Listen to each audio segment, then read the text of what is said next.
Hi everyone, this is Manohar Shari. In this video, I want to discuss about average value of alternating current for a full cycle.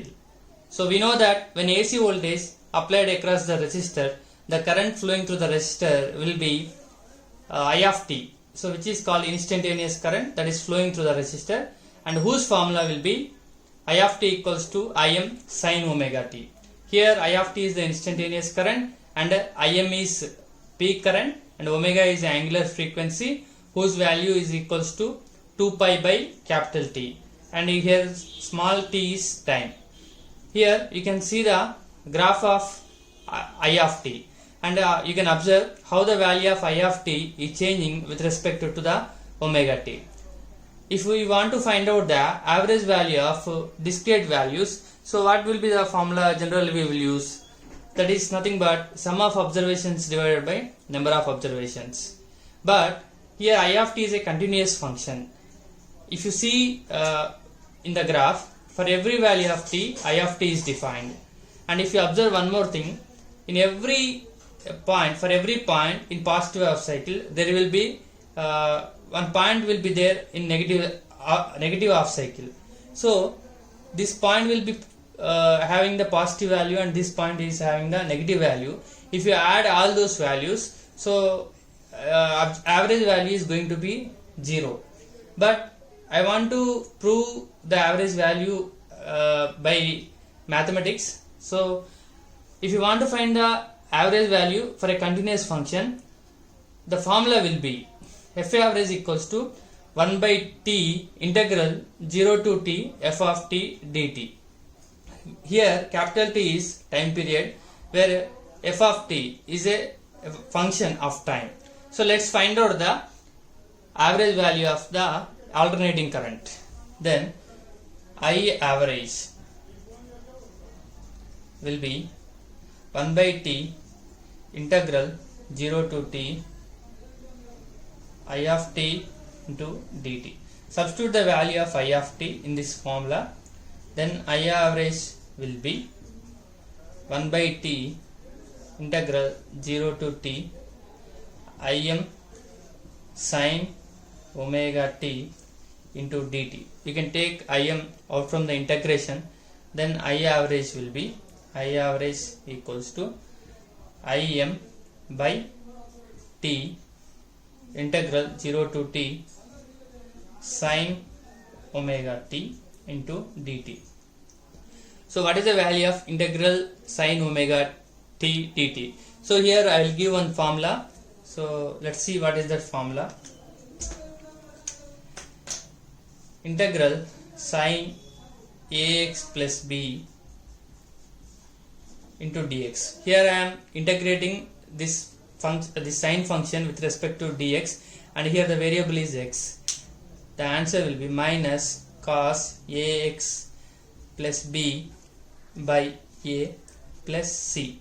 Here this integration is not having any limits, so this is indefinite integration. So after finding the integral, so we need to add integration constant here. What is a here? A is the coefficient of the variable, which is nothing but x here. So let's apply this formula here. So here it is integral sin omega t. So omega is constant here and t is the variable because we are integrating with respect to time. Then what will be the integration of sin omega t dt? The value will be minus cos omega t by omega. So let's write that value. If you write that value, I average will be Im by t minus cos omega t by omega. So limits are from 0 to t. Here 0 is lower limit and t is upper limit. So minus 1 by omega I am taking out from the brackets. Then I average will be minus Im by t omega. Then cos omega t 0 to t. Then substitute the values of the limits. If you substitute the limits, I average equals to minus Im by t omega cos, first you substitute the upper limit minus lower limit. What is the upper limit here? Capital T. You substitute capital T in the place of small t, then cos omega t minus cos omega into 0.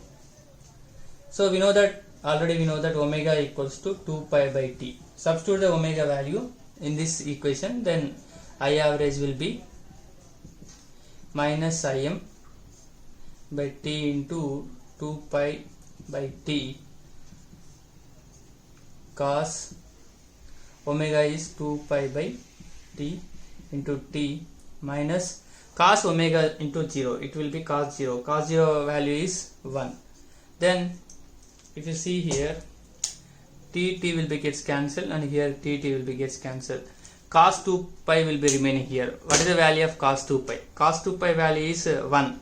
Then the equation will be I average will be minus Im by 2 pi 1 minus 1. So whose value is 0. Then I average equals to 0. So we got the average value for alternating current over a full cycle is 0. So we can conclude that the average value of alternating current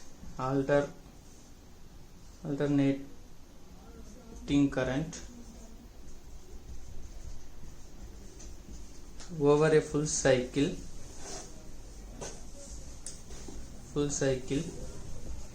is 0. So this is the conclusion of this video. Okay, thank you students.